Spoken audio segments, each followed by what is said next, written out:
Well, welcome everybody. My name's Sonny Kirkley. I'm the project director for the first challenge. So congratulations for those of you who are on today who were winners of our phase one of the competition. We had a fabulous group of folks submitting, and we're really happy to see you all move forward. We may have some new folks here who are considering joining the challenge during phase two of the competition. We do allow walk-on submissions as the competition moves forward into phase two.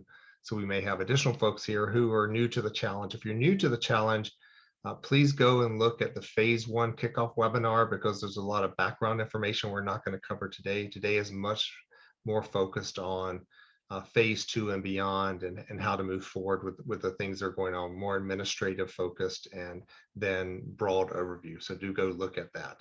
So let's go ahead and move forward here with the presentation. So today we're going to talk about administrative matters, just for those phase one winners. We're going to hear a little bit about the judging process, a little bit about what we're looking for in phase two, talk a little bit about team growth, looking at the PSCR conference, which is coming up in June, and the first portal, some information about that, and then next steps and wrap up, and of course questions at the end. So let's go ahead and get started here with this. So just a couple of disclaimer slides. This project is funded by NIST through the Public Safety Innovation Accelerator Program. PSCR is the specific division we're working with there under a cooperative agreement. So it's administered by Indiana University through this cooperative agreement. If we ever mention in any of our presentations specific entities, equipment, materials, it's not an endorsement of any of those things. It's just us providing examples and information. We are technology agnostic in this competition. We do not have a preference for technologies that you might use, that might be on the market, or how things evolve. So it's up to your teams to decide what you want to do. We are only providing those in certain cases for examples. I mentioned this before, Indiana University's Crisis Technologies Innovation Lab is the administrator of the competition. We have partners, Resultant, Indiana IoT Labs, Generator, R2 Network being key ones, as well as first responder partners, Indianapolis Fire, and FEMA's Indiana Task Force 1 Search and Rescue Team, and the Bloomington Fire Department. And of course, the funding from NIST PSCR. The folks who are going to be presenting today in the order, you'll hear our voices, myself, Sonny Kirkley, Haley Milchin is the project manager, and Jason Pennington, who's the chair of our technology expert panel and is executive director of the Indiana IoT Lab. So just a reminder about the competition is what we always as a staff keep in mind when we're looking at running this competition and supporting you in the process of being competitors in the competition, as well as our focus. So we're looking out of this competition to accelerate the path to market. So we're looking for competitors to create solutions that are going to reach the market faster than if this competition did not exist. So that's why we purposely have this this mission here of looking for producing marketable prototypes by the end of the competition. We know many of you are just starting down the path. That's perfectly okay. That's what the competition is for, is to give you the chance to evolve your technology, to evolve your ideas, maybe in very different ways than you assumed with your phase one submission. You may change substantially what you're doing by the end. That's okay, as long as we're moving towards that goal of this 1 meter accuracy on the XYZ axis inside of buildings. We look for these products to be robust for first responder use cases, scalable across diverse organizations. There are many kinds of first responder missions, organizations.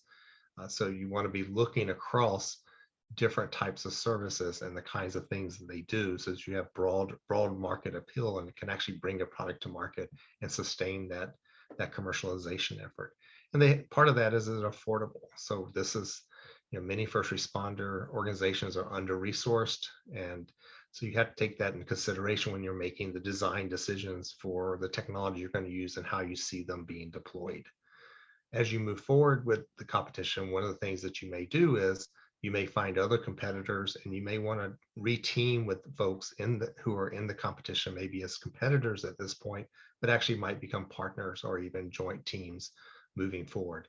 We're hoping that a community evolves from our competitors and a broader stakeholder community that we're bringing together so that we can jointly tackle this problem. It's not an easy problem. We know that, and we want to make sure that we're bringing the resources and help that will help you move, along the path to that commercialization, that commercializable product.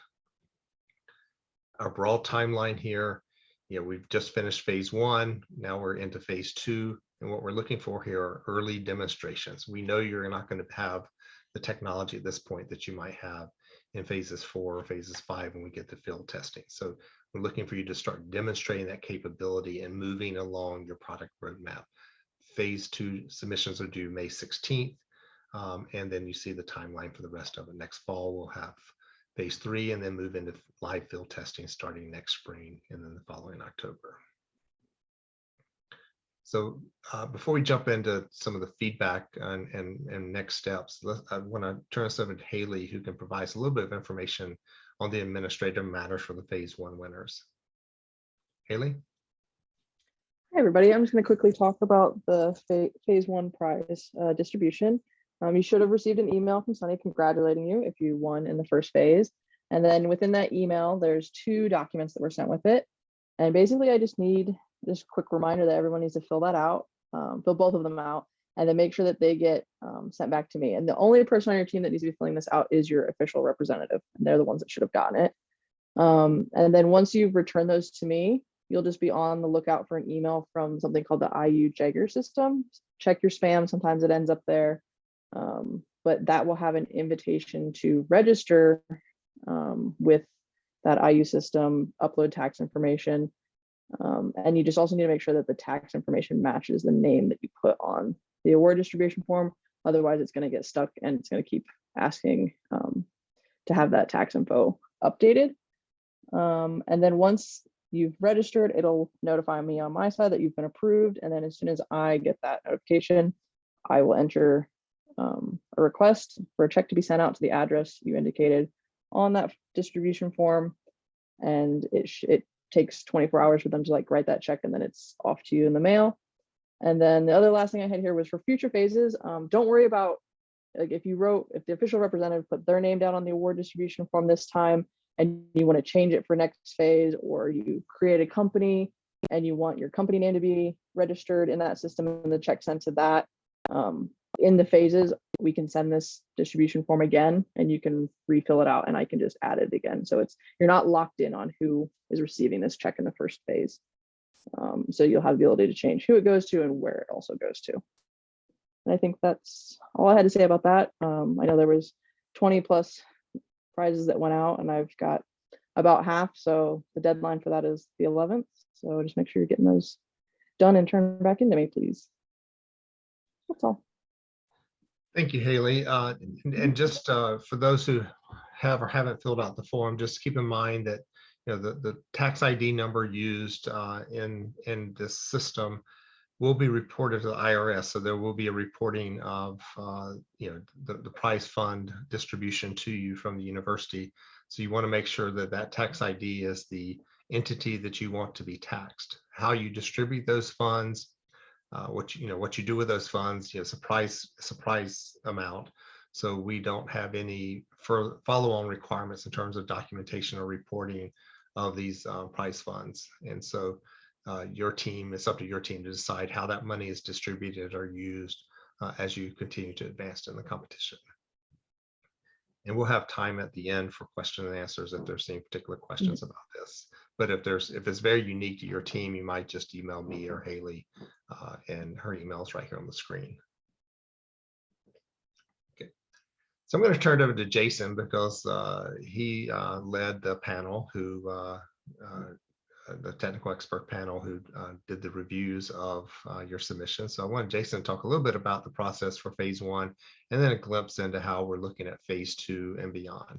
So Jason, it's all yours. All right, thank you very much, Sonny. Good afternoon, everyone. So, as Sonny said, I'm Jason Pennington. I want to review a little bit of phase one, explain a little bit the process of what we actually do with your submittals, give a little bit of foresight in terms of what's going to change with respect to phase two, and then some of the components of the way with which the scoring is going to change in phase two. So, how we're going to evaluate you as a committee of subject matter experts and judges. And then a little bit of a glance into phase three and beyond so that perhaps you get a better understanding of what direction we're looking for you to take in phase two. Go ahead, Sonny.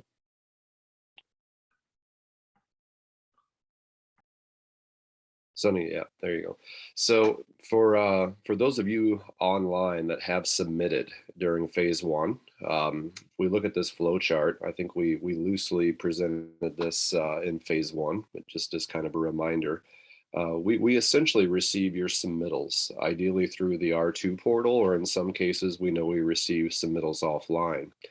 One of the first things we do as a committee is per se validate those submittals. In other words, do they meet all the criteria, essentially formatting, page requirements, topical areas, and so forth.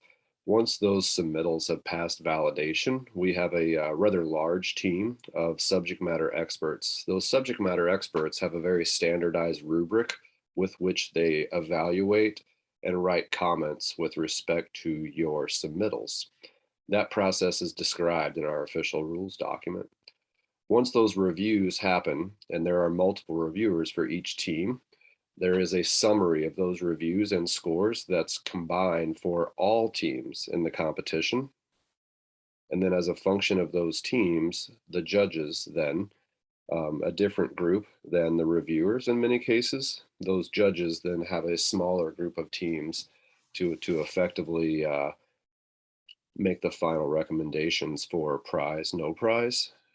At this point, there is no rank order. So it would not be a fair question, for example, of who's in first place, who's in last place. At this point, it's simply, are we awarding this team a prize and moving them forward, or are we not? And I will say there definitely were teams in phase one that were not awarded prize. There are some potential for sure with those teams that weren't awarded prizes. For those of you online that were awarded prizes, congratulations. And I'll say that we had quite a healthy dialogue as well as a lot of curiosity reading many of the proposals. So that process overall is going to be very similar here in phase two. And the number of teams, as well as the monetary value of prizes in phase two, are described in table 3 of the official rules document.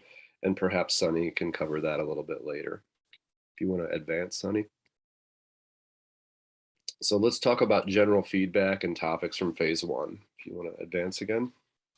So this, for those of curious, so I like to think about who our subject matter experts are, and in general, what kind of topical areas with respect to technology that we may align certain subject matter experts to make sure you're being evaluated in a manner that you deserve to be evaluated. So this is certainly some overlap in these categories, but for any of you really looking for where do you fit, these bubbles basically represent the core technologies as a function of quantity of submittals that we have through the process. So there are more than 30 entries into the process. And as Haley said, we only awarded into the 20s of prizes. So while there are some promising submittals out there, not everyone was awarded a prize. And then just in the spirit of looking at some of these technology clusters here, we certainly think it's perhaps worth your time if you wanted to think about in phases 3 and beyond, for sure, to start looking at the public abstracts. And then in addition here in phase 2, some additional public media about the teams. If you want to advance, Sunny. So let's see, a summary of the phase one submittals. So there were a lot of very strong submittals. So some of the teams scored extremely high across a panel of the reviewers. And subsequently, some of those teams were really not debated by any of the judging pool. In other words, they were a very inclusive proposal. The team formation, not only were there solid technical, business, and first responder partners, but the explanation of the technology as well as alignment and or consideration of our desired use case here was absolutely top notch. So aligning the technology to solve the problem versus presenting technology and suggesting it could be applied to this use case was something that I think helped some of the teams score very, very high in the context of this competition. For example, there was a lot of user research that was abundant in some of the very strong teams. So what I would call encouraging submittals. So these are submittals perhaps that didn't score as high, but certainly were good enough to be awarded prizes. And we think there's a lot of, essentially potential with some of these proposals. So why might not you have scored so high? So, effectively kind of the minimum criteria was met. So the team was there, perhaps there wasn't a first responder partner, there was a suggestion that you could find one or that you needed one and so forth, but the team wasn't perhaps well-rounded. Not a well-defined, if you want to go back, please, not a well-defined proposal considerate of the customer deployments. So there was a lot of really cool technology out there, but it, ultimately it feels like some of the submittals were actively looking for to make contributions to other teams. Independent of what those technology categories are, if you feel like as we move to progress to the subsequent phases of this competition and there are partnership opportunities you'd like us to help you facilitate on your behalf, we're certainly open to that. And then the last thing I'll say on some of the encouraging submittals was that perhaps there was a very high in theory versus experience. So what I'm trying to suggest by that is there were several teams that had really interesting ideas, theories, and explained how they believe this could work. But you kind of got the feeling as you read through the proposals that there was no tangible evidence that this theory had actually been tested and or approved in use. So in that sense, we're hopeful with some of the phase one prize money that as we move forward through phase two, that there would be good tangible evidence that you're working towards a solution in the real world versus just theory and paper. You want to advance, Sunny? So, Sunny, are we going to answer questions as they come in, or do you think we'll have a question parking lot and kind of come back to that at the end? Yeah, the assumption is we'll answer at the end, Okay. unless there's something you've seen that you want to answer now. Essentially there is a question that was aligned to where would we see our scores or find out our scores. And I believe the official answer in the rules is that for the early phases, there will be no granular score and or reviews in writing submitted to the teams. So right now, what you know as a team is that you've been awarded a prize or you have not. So let's see, phase two rules overview. So phase two rules overview. So here are, certainly we always want to refer back to the official first challenge rules that are on our website. We're going to be very analogous to phase one with some additional augmentation to your submittal here in phase two. So some of the high points that we've picked out over here, I think the key points here to consider in the spirit of this meeting today is we're going to be looking for that early stage prototype if you do not already have one. We'd like to see some progress versus phase one. So in other words, a product roadmap. Maybe that looks like some costing estimates. Maybe that looks like some tangible evidence that you're actively working to use the prize money from phase one to build those first early stage working prototypes of what your theory or your vision is for solving this problem. And then a couple of very key differentiators here in phase two are video-based demos for judging as well as a public video introduction of your team and your idea.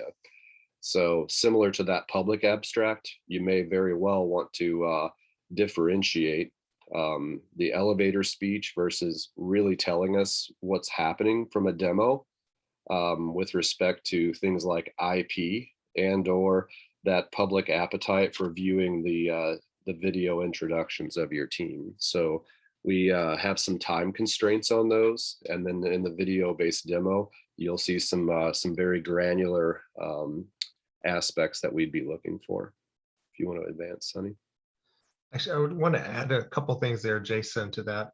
One, if you are someone who has, as a team, did not submit in phase one, and you're walk-in for phase two of the competition, you'll want to make sure that you're being extremely clear on your write-up of your technology and where you're going with the technology. Even for phase one winners, don't assume that the judges are going to go back and read your phase one submission as part of the phase two review. They may or may not. They'll have access to the phase one submissions, but they're not required to actually review them again.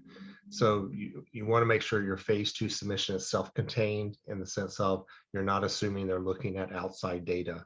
The other thing I want to be clear is all of our judges and SMEs have signed non-disclosure conflict of interest statements. So we're actively screening for conflicts of interest with the judges and SMEs, so they don't have access to materials that and review and judging that would be in conflict with any kind of relationship they have that would violate the rules. So whenever we're going to use anything that's going to go outside of that circle of folks, that trusted advisor judges, will label it public. So that's what we call the public video and the public abstract. One of the things that we're trying to do with those public videos and abstracts is, one, is help the community, the folks who are competing, the stakeholders who are actively engaged with the first challenge and working with us, trying to build that community so people can find each other and maybe even cross-pollinate ideas, collaborate together. Maybe a first responder becomes interested in your solution and wants to work with your team and doing some field testing beyond your official partner on the competition. So we view these public abstracts and videos as being an important part of helping build the community. And we're also looking as a way to advance your teams in terms of marketing and other things, which we'll talk a little bit later. So just wanted to make sure folks were clear on those couple of points. I'll turn it back to you, Jason. Yeah, no, thanks for adding that. Those were very good points to add for sure. All right, so phase two, submittal, assessment, and scoring. So the scoring in phase one was essentially split out into two core categories that were, you can think of it like 70% or 70 points and 30% or 30 points in a cumulative score. So in the phase two, where we're adding now, and this will change through the phases of the competition, and this is absolutely described, and I reference it here, pages 21 through 25 of the official rules document from the website.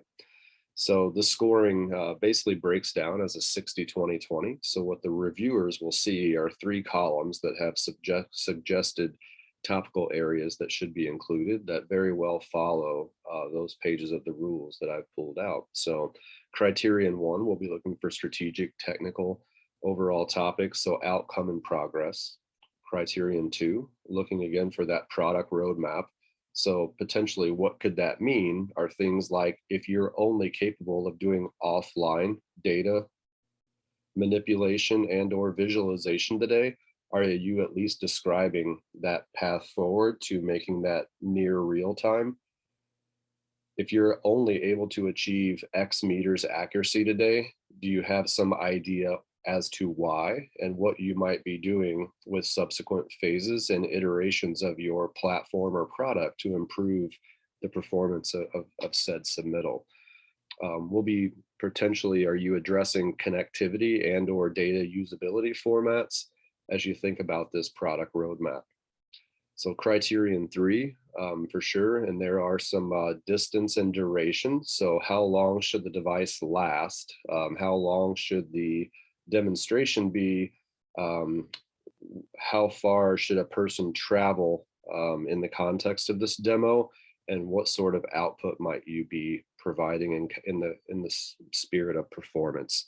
So that criterion 3 would be a video-based demo that you'll be submitting with the phase 2 write-up. So ultimately, you can think of the goals and interpretations with this. As I've gone back to now phase 1 and review, are we working towards more alignment with the use case? So we'd like to hear and or see, how would our targeted customer in the spirit of this competition be impacted or be able to use this product with successful iterations moving forward? Do you have a plan and progress towards that? Whether it's improving the usability for our customer or whether that's improving the overall performance of the product. Certainly, as with any demonstration and early stage prototype, it probably won't be perfect. So are you able to talk about the results with some explanation and perhaps consider a self gap analysis? So in the spirit of this progress, are you able to objectively look at the results you're capable of producing today and start to get an understanding of why or what resources or perhaps coaching or office hours topics might you be looking for in the future to help basically close some of those gaps that you've identified today with where you are? And then certainly, as Sunny said, in the spirit of community building, this public video introduction of your team to supplement and augment the public abstract so that we can begin to really form out this community as we're getting closer to tangible lab and then ultimately field-based demos. Okay, Sunny.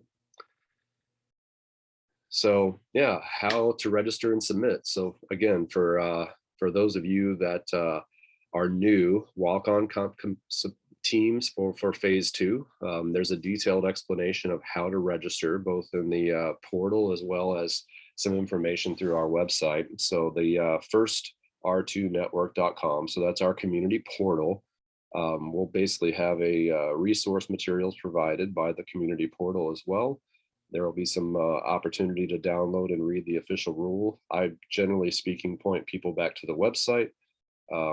For that, the links that we've posted in here, and I believe you'll be able to find a copy of this presentation in read-only format in the portal later to date. And then, as Sunny mentioned earlier in our timeline, we are looking at May 16th, 2022 at midnight Eastern for our basically due date to submit for phase 2. After that process starts, we'll have roughly a 10 to 15 day time period for official reviews and or judging based on the quantity and or complexity would be basically our commitment to you to have feedback, hopefully before Memorial Day weekend. So if at any time you have any technical issues or questions, there is an email address, so info@firstchallenge.com, and then between portal and or admin, someone from the team will get back to you. So go ahead, Sunny. So this is, again, a little bit for review. For some of you, this is just a reminder of what you already knew. Phases 3 through 5, we are going to be working again on refined prototypes, so that iterative generation of your product and platform. And it's going to start looking more like real world, as well as some commercial and marketable components associated with that functional prototype.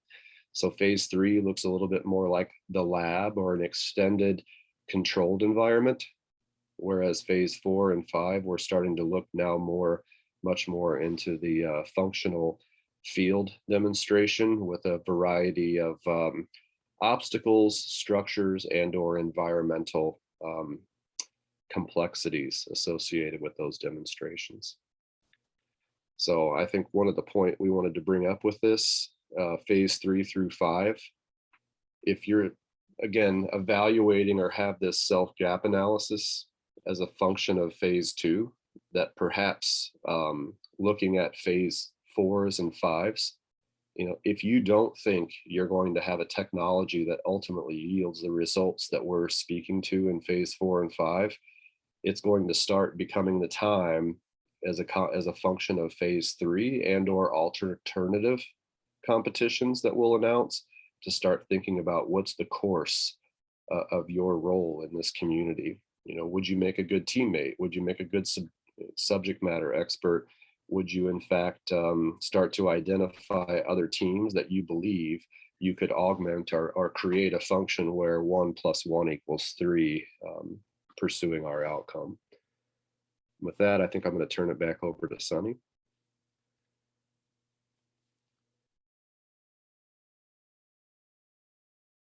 Yeah, so again, this is just a reminder of where our phase 4 and 5, our 2023 field demonstrations are going to be. So Sunny, if you'd like to speak to Muscatatuck and what that means, and then That was it. We just want to make sure that folks are aware we're going to be in a very sophisticated urban training center with many different types of structures available for us for setting up test lanes for us to use your technology. And we'll be using authentic first responders as role players, performing authentic missions.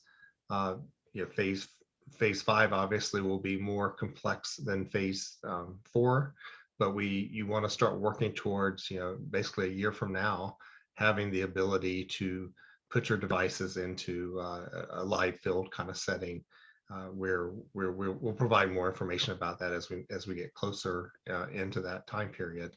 But that's the end goal here, is that we can actually use these in live testing environments and have access to this fabulous facility for that. And then you had one more slide, Jason. Yeah, so I think this is kind of the summary of phase 2. I would strongly encourage you to keep doing what you're doing, and then always have a little bit of a foresight as you're preparing the video demonstration of your working product as kind of a self-reflection on your results. So just please have a glance through phase 3 and beyond. Some of the criteria as well as the rule summaries are already published. So just considerations: are you on track? Do you believe that you're capable of making iterative improvements to your platform? If not, what do you think you're missing? I think that's something, to understand where you are and where you might need to go. Please feel free to ask the committee here on, perhaps it's more of the first responder, the user research, maybe it's some technology expert or subject matter expertise, or perhaps some experience from other teams who are already working in certain kind of environments. If you feel like, that's something that you can identify that you're missing. With that, we certainly don't want to discourage you, but we also would like to reiterate here that we will have some specialized competitions. So that looks, more like outdoor, or perhaps that looks like search and rescue after the fact versus live deployment. And then some other topics as well. Things like algorithms, for example, might be a very interesting specialized competition. And then certainly here, the idea of this community building. So with the community building, I think as the public abstracts and then certainly the public video introductions become more available, and the community on the R2 portal becomes much more accessible as a who's who in the world of smart first responder tracking, we highly encourage you to reach out and share what you feel comfortable sharing, as well as trying to make some of the connections you feel like you need to help you move this your idea forward. So I'll leave it at that. Son, you want to take back over? Yes, thank you, Jason. And just a reminder, the competition is in the spirit of community building and giving you time to evolve your technologies. We're not eliminating anyone from the competition at the end of phase 1 or at the end of phase 2, and we're even encouraging walk-on competitors. At the end of phase 3, and we will start down selecting, so we'll down select to 10 teams at the end of phase 3. And that because those are the teams that will be invited to come out to the live field testing event. So don't feel like, if you're struggling now that all is lost. You have time between now and October to refine your prototype, to get things working that maybe are problematic at this point in time. Because even at phase 2, we will not eliminate folks. We may not award a prize to them, but we certainly are not going to eliminate anyone from participating in this community, because there are many great ideas out there that maybe are only partially formed are only part of the solution, and maybe finding each other through the community might be a way to actually bring that into a viable submission for the phase 3 round. So we'll talk a little bit more about the specialized competitions in just a moment. So I wanted to jump in here and just talk broadly. This is a slide that I've used before in the phase 1 kickoff, but I wanted to make sure you as our key part of our community understood, our framework for our competitor success. And as we look at this, we're trying to put together a program that supports you as a team holistically.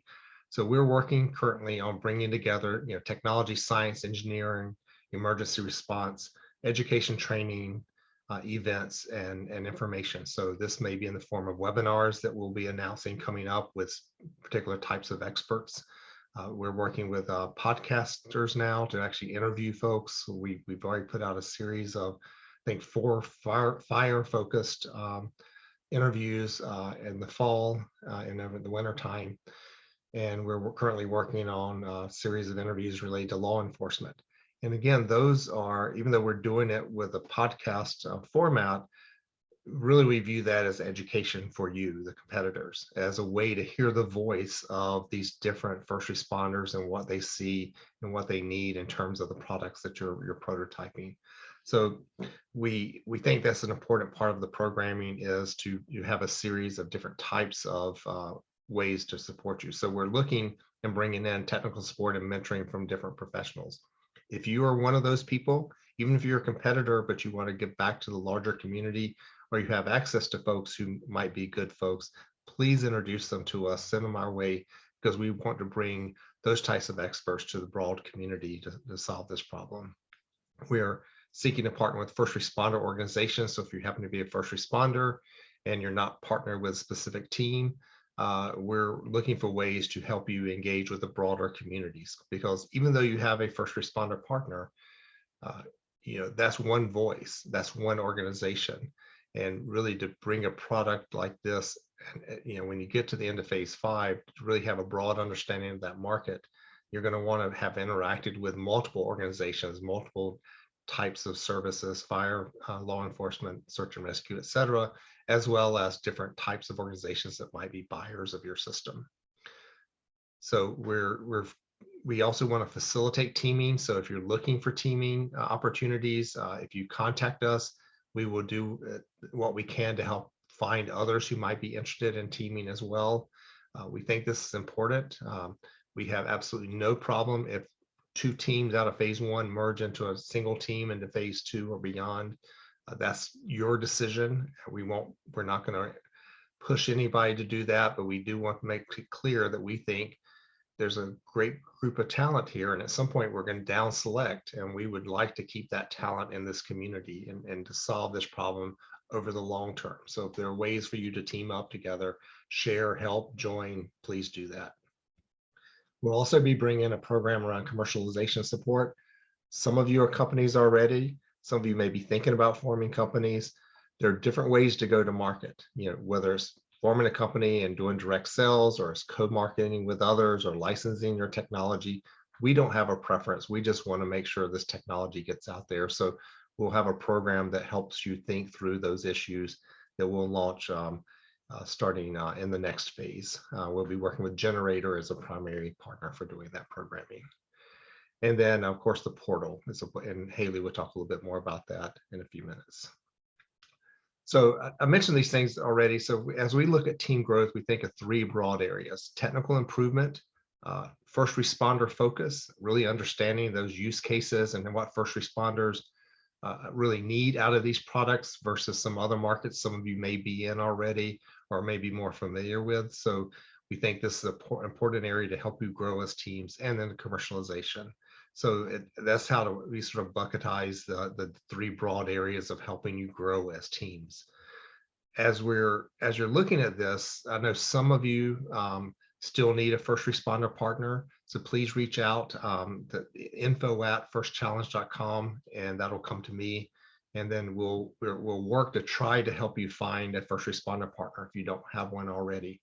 We don't guarantee it, but we'll do what we can to try to facilitate connections with organizations that are out there. But we think it's really important that you take the time to have meaningful interactions with first responders. I've been a part of or mentored teams in prior PSCR funded competitions on other topic areas. And I've seen teams that really work closely with their first responders. And I've seen teams that sort of did hand waving at it. They didn't really work with them. They might have had a meeting once every month or two for half an hour. And really it's just a review session. There's really no meaningful input. Strongly suggest you as a team find a way to get regular and meaningful input from your first responder partner and others who aren't official partners, but who can help you drive your decision making around your prototypes and the evolution of that. Because without that input, it's going to be very difficult to progress into phases 4 and 5. And so you want to be looking at the full 360-degree view of the first responders, their use cases, the things that the frame factors that bound in, how you're going to be able to design these, pricing, deployment issues, all those things that a first responder partners can be able to help. Multiple first responder interactions are going to help you sort of work through. So please don't make that a secondary priority, because if you don't do that correctly, it's going to be very difficult to progress in the later stages of the competition.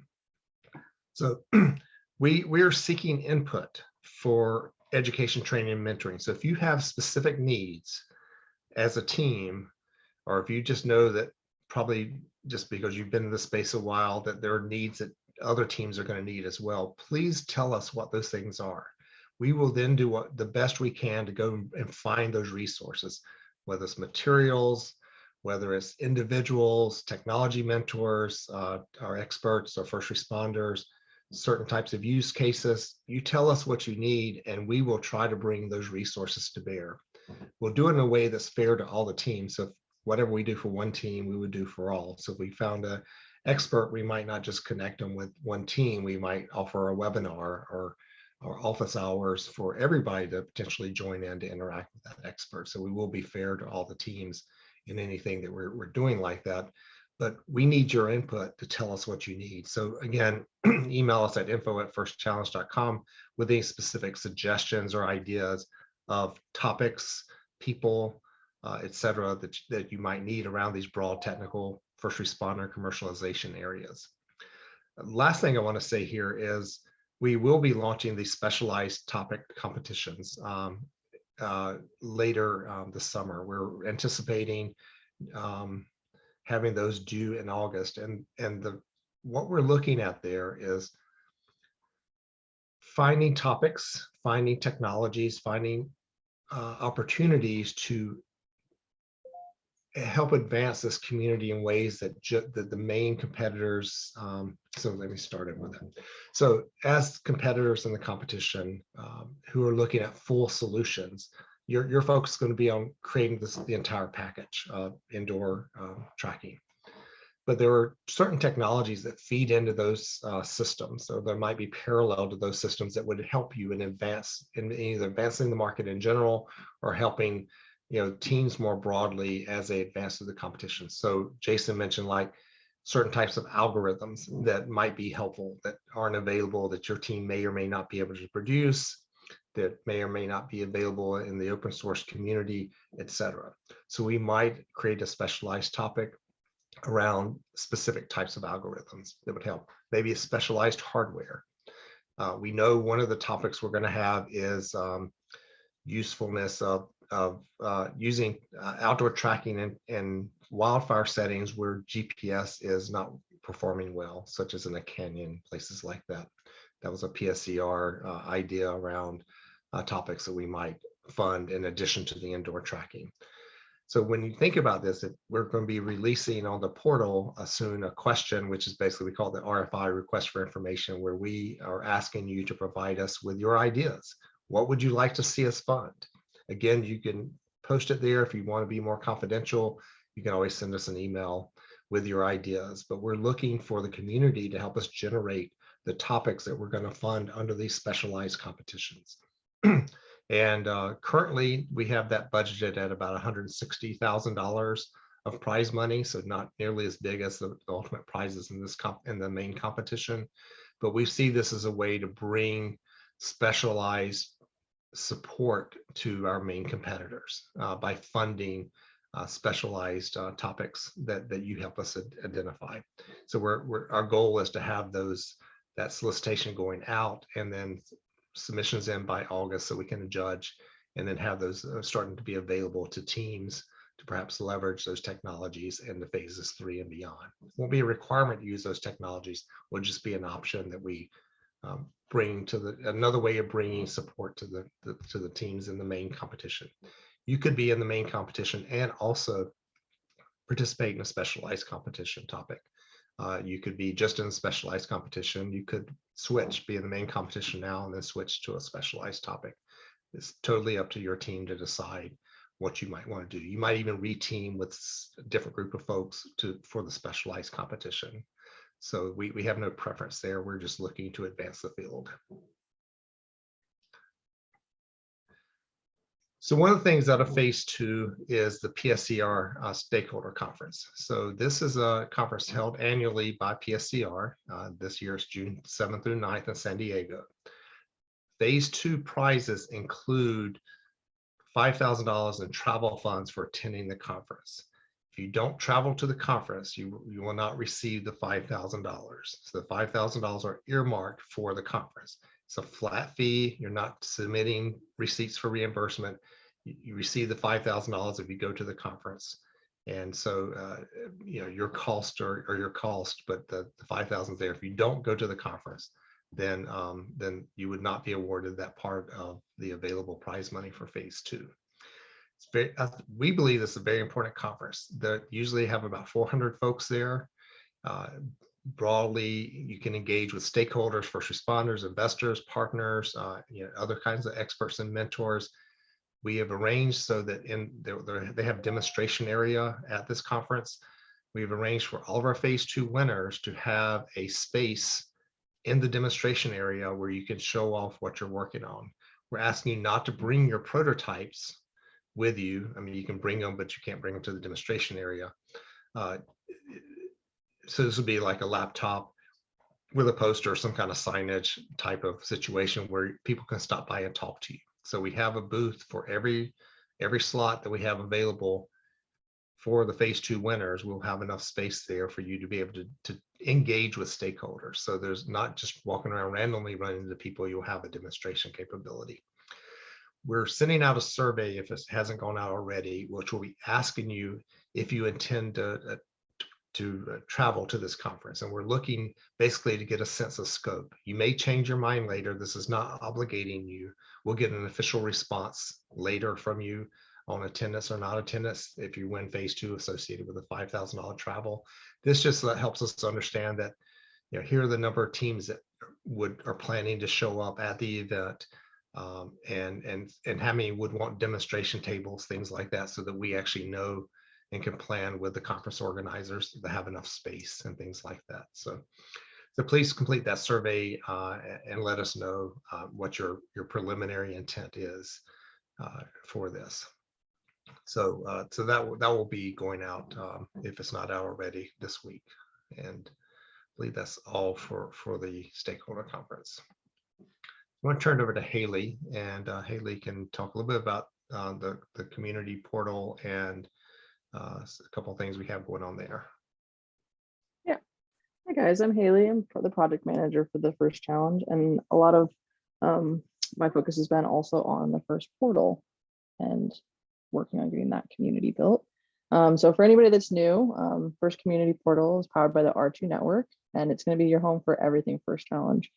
This is where you can collaborate with others in the community, find competition updates and requirements on the main dashboard. And for phase 1, a lot of you uploaded your documents and stuff for submission, and then the same thing is going to happen for phase 2 coming up. And then as part of the first community, you also have access to a resource library. So there's a section called Learning where we put learning materials and things that we think are relevant to helping your teams. There's also an events section, and that's where we're scheduling webinars, office hours, things like that we've been doing. And then there's also groups that we've created that are a good place to go to find first responder partners. We're trying to get them to get in there and post about meeting teams, and you can also go in there and post and say, you know, this is what our team is about, this is what we're working on, this is the type of first responder that we're looking for. So that's also a good way to find them. And yeah, so it's just a community that we're trying to bring together the competitors, first responders, industry partners, standards and government organizations, so that you guys are all interacting and sharing information through that learning content and events. And it's not just limited to us uploading learning stuff and events. You can also add things in there as well that you think are relevant to the challenge. And Haley, to build on that, so you'll find that there are several resource materials, for instance, that are there that some of the folks in our first community network have already started providing and uploading to the site that they think are relevant. So our idea is an open community where folks are freely sharing events, resource materials, et cetera, within the learning area and the events area. So if you have a company and you have an event and you think the community would find it interesting, you can post that event into the portal and make it available to the community. So we're looking at the first community portal to not just be the place you come to upload your submissions each phase and download the rules and things like that, but as a place where we're sharing and interacting more broadly with each other. And so I think it's an important part of what philosophy we have as a challenge is we're more than just managing phases of a competition. It's also about this broader community development.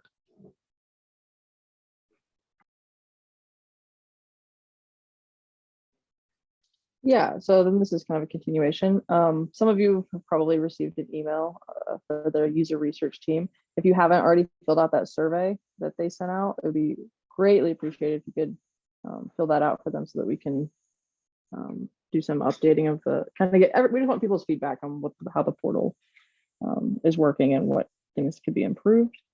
And then also keep an eye out for phase 2 office hours on the portal. Those will be being posted soon. We're working on that calendar right now.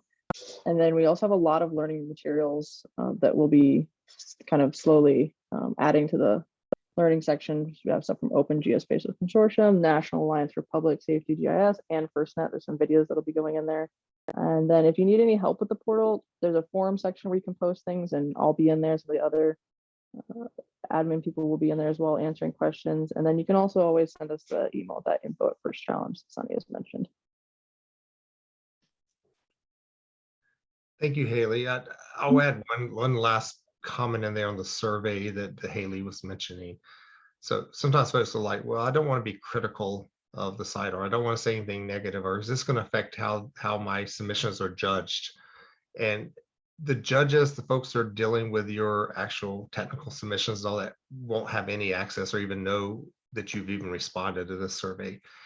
This is a new site, brand new software, version 1. We're looking to find ways to improve it. So it's an initial implementation. So we know with any version 1 of software or hardware, there are always issues and things you can make better. And so please, if you do this, be honest. This is not going to impact your team in any way. It's just about helping us improve the portal and this separate team that's looking at so these user research questions that they're asking. So that would be very helpful to us. But it has no impact on your participation in the competition, just to be clear. So I mentioned earlier surveys. We have 2 surveys. Are either of these out yet, Haley? The marketing one is, but the PSCR one will be going out later this week, hopefully. Yeah. So we have 2 surveys, like the marketing one. One of the things we're doing as a competition is we view part of our role is to be able to help you start promoting your teams, start promoting your technology, pre-selling the market to anticipate these technologies and what you're doing. So as we move forward through all the phases of the competition, we're going to be amplifying your messages and awareness of who you are to a broader stakeholder community. So we'll get more specific and aggressive as we get in later phases.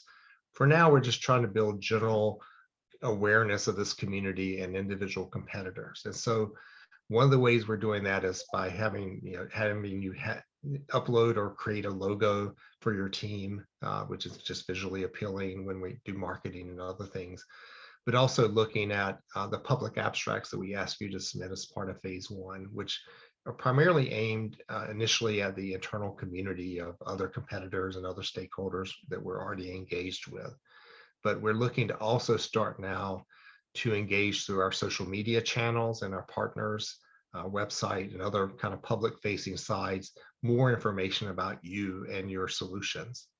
There's no obligation to participate in those programs or to provide those information. You can even tell us you don't want us to say anything about your teams.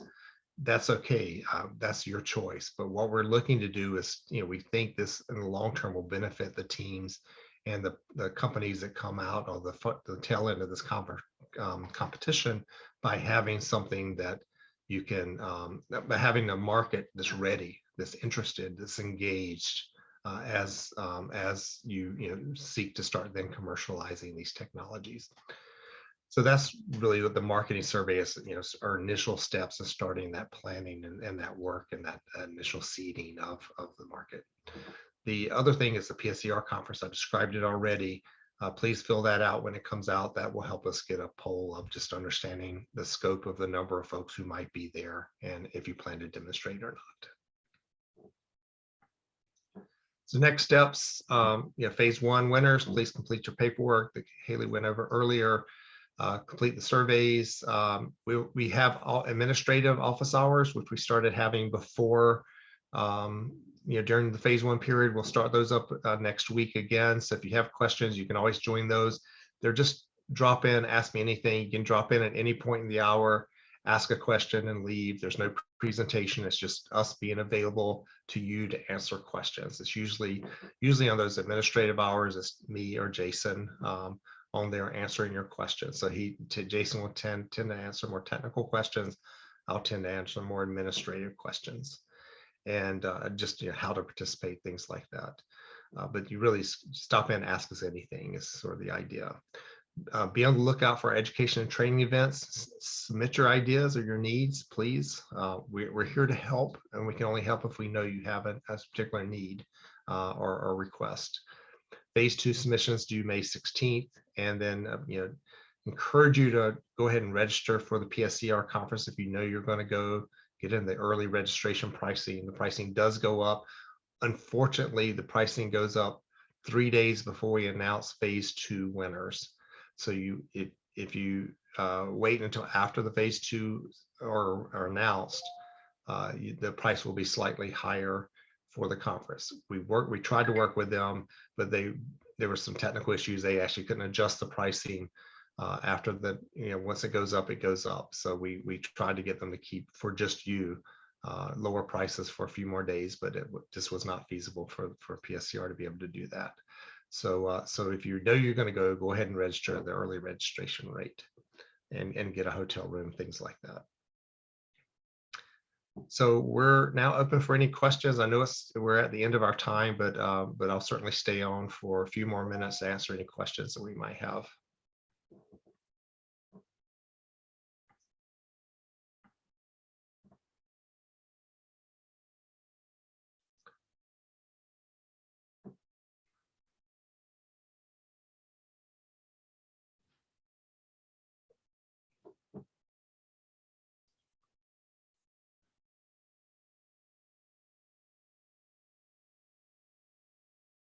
So Max, were there any questions that you might have answered in the Q&A that might be applicable to address verbally? Yeah, there are a couple. Somebody asked, are software proof of concepts and evaluations sufficient for phase 2? That would be a question for Jason. Yeah, I'd probably have to clarify a little bit what how I interpret that. I would, generally speaking, say yes, but as a function of a click through, I think we would potentially be looking for something a little bit more than a wireframe or a progressive PowerPoint that appears to be simulating software. But I think perhaps a little bit more context on the question.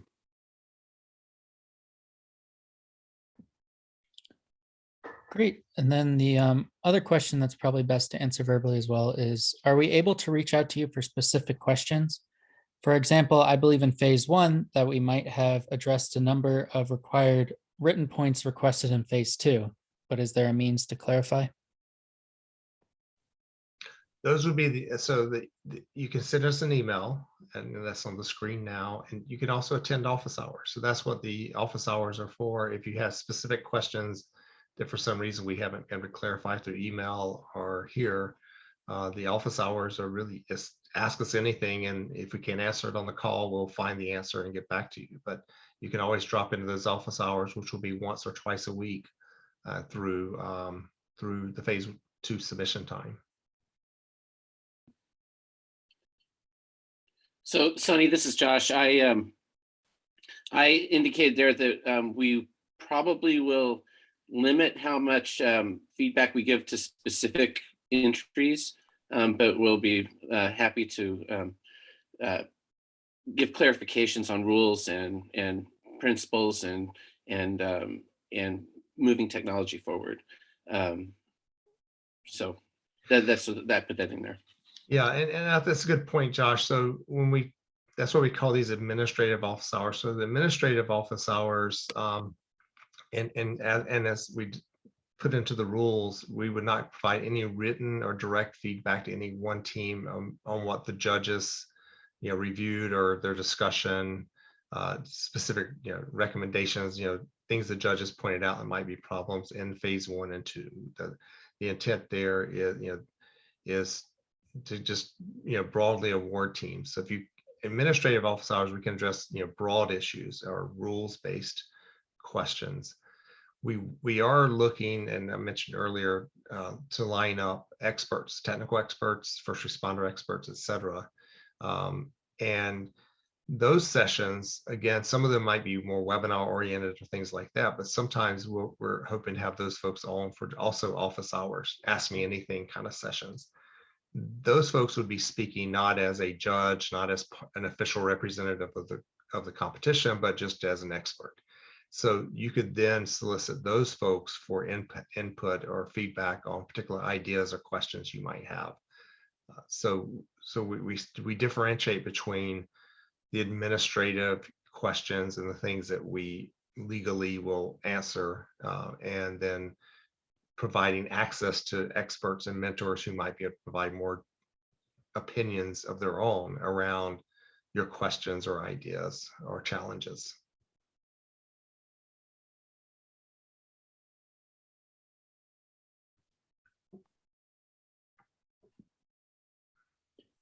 Great. Sunny, we had another question here. Will the video-based demo be treated as public or private only? We know that the other video about our team will be public. Yeah, so there are two videos. So unless it has the word public beside it, it's only for our internal judging process. So there's one that's geared towards the judges, and that video will only be seen by the subject matter experts and judges who are helping us make the award decisions. The public video is one where that would be made available publicly. And again, as part of it is community building, promotion of your teams and the competition, and you decide. So any of these things that are public, both the written and the video in this case, we know some teams are more secretive and private. That's okay.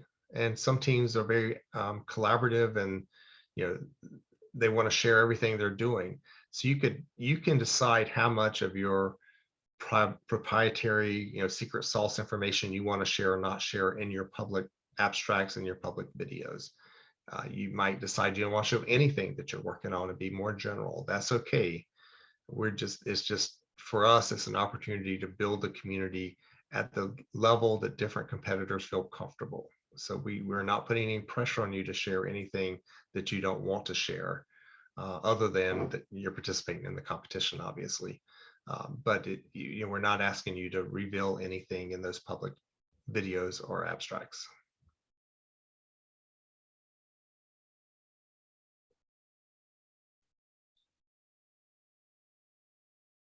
Any other questions? We'll give it another minute, and then if there are no other questions, we'll stop for today. the video of this session will be posted online as soon as the server processes it and we can get it uploaded.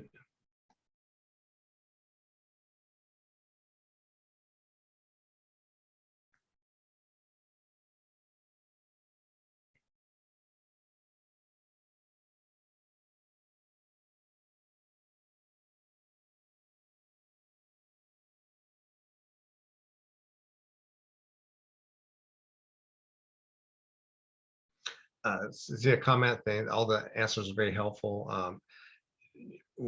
Always feel free to ask us questions. Our philosophy in this competition is to be as supportive as we can, to be as open as we can, as transparent in our processes, and to really help to take an activist role in helping you as a community grow and improve. And so we're very open to have those conversations with people and to consider your questions as well as your feedback and your ideas for how to improve this, how to improve what we're doing, or how to improve programming or enhance the programming that we're offering.